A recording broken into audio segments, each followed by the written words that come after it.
degrees and cloudy. KOGO News Time, 8:12. Today is PTSD Awareness Day, and when you think of PTSD, you probably automatically think some members of the military who come home after incidents in Afghanistan or Iraq. And of course, you would be correct in some cases. But PTSD strikes Americans from all walks of life, and one group in particular we rarely hear about: women who have suffered miscarriages. Michaeline Fredenberg is the president and founder of Life Perspectives, which is a nonprofit that helps people heal. And Michaeline, a study has shown that miscarriage caused PTSD in about half of the women surveyed. Why aren't we more aware of that? Well, I think just in general, we find that loss after miscarriage is really not culturally acknowledged. Many people feel that it's quite rare when, in fact, 20 to 25% of pregnancies are lost through miscarriage. And our healthcare professionals do not receive any training on how they can actually help these men and women beyond dealing with, obviously, the physical. It's the families as well. It's not just the women. It's their husbands, their partners, etc. Absolutely. So certainly the study that you're referring to from the Imperial College of London was showing that 4 in 10 women suffered symptoms of PTSD 3 months afterwards. But we've also known from ongoing studies over the past decades that using the perinatal grief scale, that men suffer as well, although their grief tends to be delayed. All right. So what can a woman and her family do to try to heal after a loss like a miscarriage?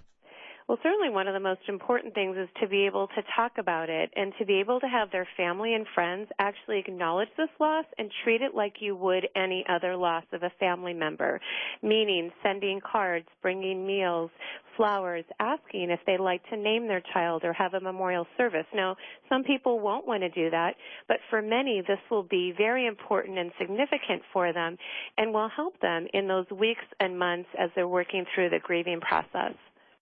Now, one of the things that we also probably need to keep in mind, and this is where the medical profession comes in as well, is, the hormonal things that happen when you lose a pregnancy. I mean, your body is set to, here we're nourishing and trying to create life, and then suddenly that life is gone. Absolutely. And in addition to the hormonal that you're talking about, studies have definitely shown that there's bonding that is taking place with that child. Some feel like it even begins before birth. But you have these hopes and dreams for your children and your future family. And when that's suddenly torn away from you, that can be incredibly traumatic, and it can also be very confusing. And I think for some, they think, well, how can you have this deep grief if you've never met the person?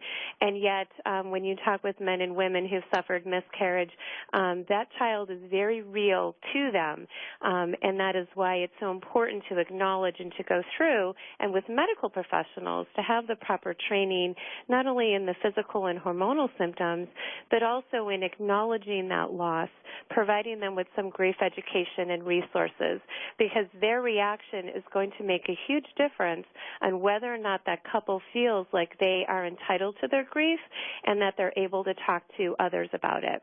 Now, you have a website, Life Perspectives, and how does that help people deal with miscarriage? And actually, that is our website for the organization, and there's a link on there to a specific website called miscarriagehurts.com. And on that website, I think one of the most important things is that men and women can learn that they are not alone. There's a place to read stories or share their own anonymously. There's also some grief activities that they can begin to do on their own, or maybe 2 a.m. in the morning if they're awakened and they cannot sleep. There's also links to resources and a place where they can, if they wish, memorialize their child by naming their child and placing the date that that child was lost.